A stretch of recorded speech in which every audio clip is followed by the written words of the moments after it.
NACTV here in Neepawa today at Arts Forward, and the Tangle Threads Quilt Guild has a very special instructor here to teach us a technique.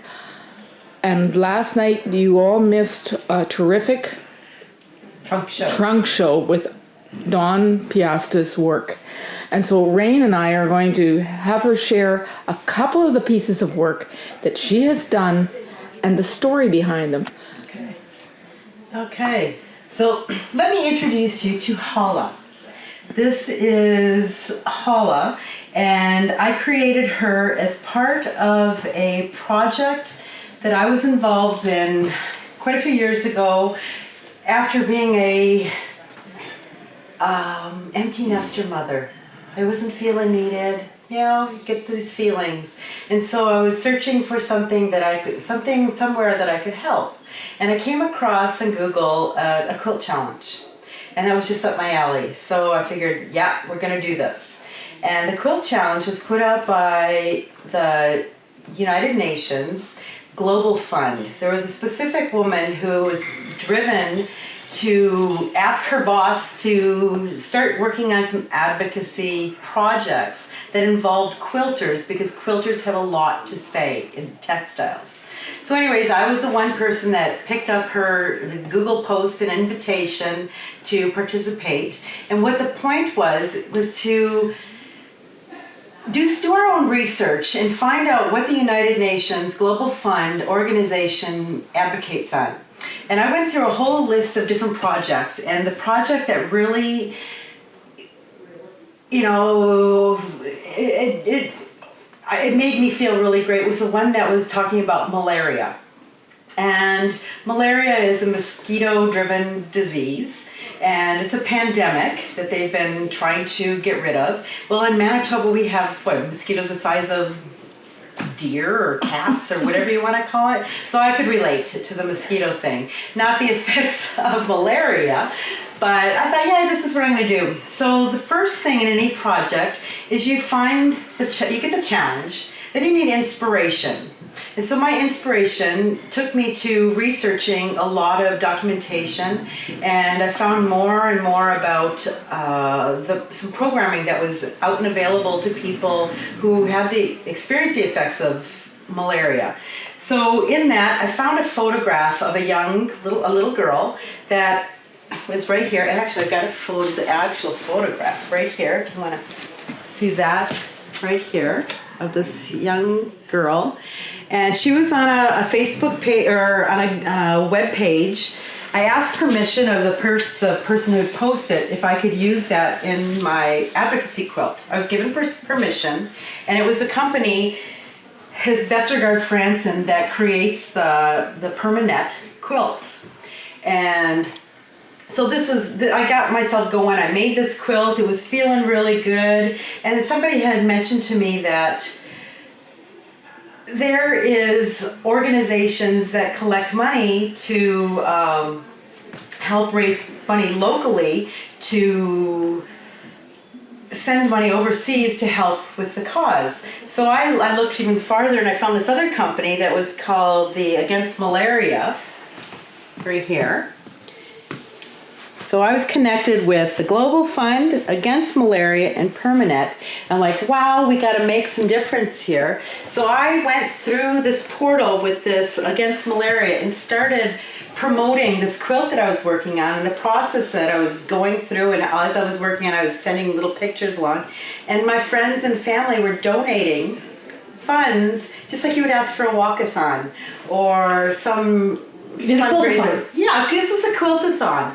So I am very grateful to my family and friends that donated close to $1,000 to this organization. That went directly to, if you go back to the webpage, you can find exactly the community that this money went to. It was wonderful. Are they still raising funds for that community? I believe this company is still raising funds. This was 2009. Yeah. And I'm sure malaria is still available, so that would likely be something. Absolutely, yeah. Definitely. So it felt really great. got that going. I sent my quilt off to the organizers, and the organizers were thrilled to receive mine as well as the other 25 or 30 pieces that went in this exhibit, because the exhibit it was planned, the first exhibit was going to be at the United Nations, where they make these decisions. They make the big decisions globally. And these are the people that we need to advocate that this is important. This is really, really needed. There's people everywhere that are sending their voices out. So these quilts got sent to Geneva, Switzerland, and through a chain of really interesting events, I was actually invited to go to Geneva for the grand opening of this event. And during this event, the organizers were there, but there was also the administrators of the United Nations. And he listened. He understood what we had to say, why we're saying it, that we have a voice and we're somebody to be listened to. So each piece had a short paragraph that identified the works of the United Nations for my cause, the malaria. There's other quilters created for other parts of this United Nations. So it was very diverse, but very interesting. To bring it down home, because I was here last night and heard what you had to say, and Rain's going to have some interesting questions. Sure. But how down to earth and personable people are. The little relationship, like you could. The relationships that were created, and how you didn't feel you could. Oh yes, go back one or two steps. So I was saying that I was a mother, not feeling needed. I have these quilts, and then all of a sudden, I was invited to this amazing United Nations. That there was people that were in front of me that had gifts of beyond monetary funds, and I was accepted as an equal to be hanging my artwork in such magnificent area. I was in tears. I was touched to tears. So the person who organized this, this is how these quilters connect. She's like, oh, you're coming to Geneva, you need a place to stay. Stay at my house, we'll have a lot in common. Okay, I will. Look, it was my 25th wedding anniversary year. Can my husband come? I'll pay for his flight and everything. Can you stay at your house too? Well, sure. So my husband got friends to be friends with his family. We've seen their kids grow up. We've been involved with various other events. And I met Allison Wilbur, who is the organizer of the Quilt for Change organization at the time. And we met in Houston. We've done other things. Our lessons keep building one on top of the other. And the giving is so much more than the getting. However, it was really quite coincidental that I named my quilt Hala, and it was an African name for unexpected gift. I never realized how many gifts I was going to receive, and mostly that I need to keep giving. And to a community that I may or may not know anything about. I have the opportunity to learn, and that's my choice. But I can learn, I can share, and I can make a difference. I think a project like this really shows how quilting is a global language. Do you want to talk about that a bit? Yeah, quilting is a global language. We're working on a project right now called Kawandi. This was something that stitchers have been stitching for eons, for many, many years. It started from Africa, India, and it's a matter of taking a needle and thread and joining fabrics. It's just like us as stitchers, as a creative community. We're stitching each other together with our learned knowledge. It's amazing how we can, the different projects and the learning is endless. So where has this quilt been displayed? This quilt has been displayed, first it was in Geneva, Switzerland, right.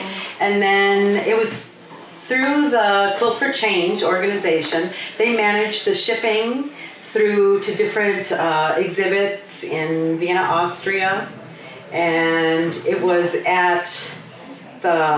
in Geneva, I think it was the Red Cross organization, it was their headquarters. Then it traveled to North America with Mancuso quilt festivals, and it did a round to some different larger shows, and some of the universities on the East Coast that have human rights programming. At one time, I think the exhibit would have been the perfect place to hang at the human rights exhibit. Our world has changed so much. We need to realize we are humanity. And now it's here in Nipawin, Manitoba. And now it's here in Nipawin, Manitoba. It's beautiful, yeah. So this little farm girl. This little farm girl. That's what I always say. I'm from Dauphin, and I make a point of it. Travel is not always the easiest, but through COVID, it's been wonderful because we've got because I've got to connect with people globally. Teaching online, the weather is nasty outside. It's warm at home, and we can still share. But there's nothing like being connected with like-minded individuals. And especially when you're doing such a tactile art. Yes. Yeah. Now, you have another piece that I asked, and it's much closer to home. This is much closer to home. Okay, so this was, let's see, I had done a number of other projects, humanitarian advocacy projects that really connected me with womankind. So I connected with organizations in Africa, South America, and with the quilters in Geneva and Switzerland. And it was, one of my sons, he says, "Mom," because he does a lot of outreach programming when he was in university. He's like, "What about just working at home? Why do you have to go so far away?" And I started thinking to myself, yeah, that's true. So you can see I made a couple just to reflect my ethnicity of Ukrainian and Polish, my Ukrainian dancers. And I love the feel of sharing my ethnicity with others. But I am also involved in a global community here, where my neighbors, we have property in north of Dauphin, and I have First Nation best friends. I have, there's people that are coming from all parts of the world now that we're learning from each other, and it's beautiful. We all have the same but different but similar experiences. So anyways, to honor my neighbor, my good friends, my girlfriends, the Canadian woman, I made this quilt. And this was a collaboration between myself and another friend of mine, Nikki. And I had told her my vision that I love the Northern Lights. I love the beautiful reeds that we have in our community, the lakefront, the beautiful quilts, and all the different cultures that we have represented in our communities. So she lives just off the Skowhegan First Nation Reserve in the Waterhen area. And I told her that I had visioned a woman that was standing very serenely, holding some sacred sage, wrapped in a star blanket, which is very symbolic for so many things in the culture. So I told her about this, and I wanted my own pictures. So I didn't have to ask permission to use somebody's. So she and I mock set up, who was her tallest son. We had him wrapped in this blanket, and I kind of got the figure and made my face. But then one day she called me. It was an event that she was at where she was involved with an outreach program, and she saw that exact image of a person that was doing exactly what I had envisioned. She photographed this woman. It was in a private location it was a protected private location, and she took this photograph, asked this woman if I could use her picture. I was granted permission to use this picture, and this is, I don't know this woman personally, but she represents so many women in our world today. And I have a little poem that I had wrote that is called Reclaiming Her Voice. because that was the program that she was involved in. One of my most beloved parts of Canada is nurturing, supportive, wise, and beautiful. This part of Canada brings life to families and communities across this vast country. She is the Canadian woman. My quilt represents the gifts, powers, and knowledge that women possess. She lives in the midst of splendor. Northern lights and prairie grasses surround her. A handmade quilt envelops her, and the bouquet of sage she carries brings about healing. All women deserve a fair chance for a life free of violence, poverty, and stereotypes that may limit her potential.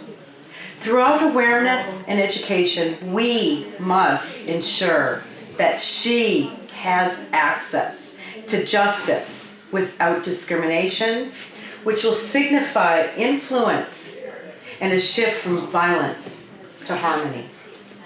Women and girls are not a special interest group. They are over half of Canada's population. I challenge anyone who sees this quilt to look at the women and girls in their lives and ask, what can I help? What can I do to help foster her success? And this, you can be part, you can make a difference yourself. And I reference going back to the webpage CanadianWomen.org. That's really what I powerful. want to say. Thank you so much. Okay. And the name of this quilt The name again of this is... quilt, She Reclaims Her Voice. Thank you for coming. Thank you for having me. There's And I something hope- extraordinary about seeing a piece of textile art celebrating a piece of textile art. Yes.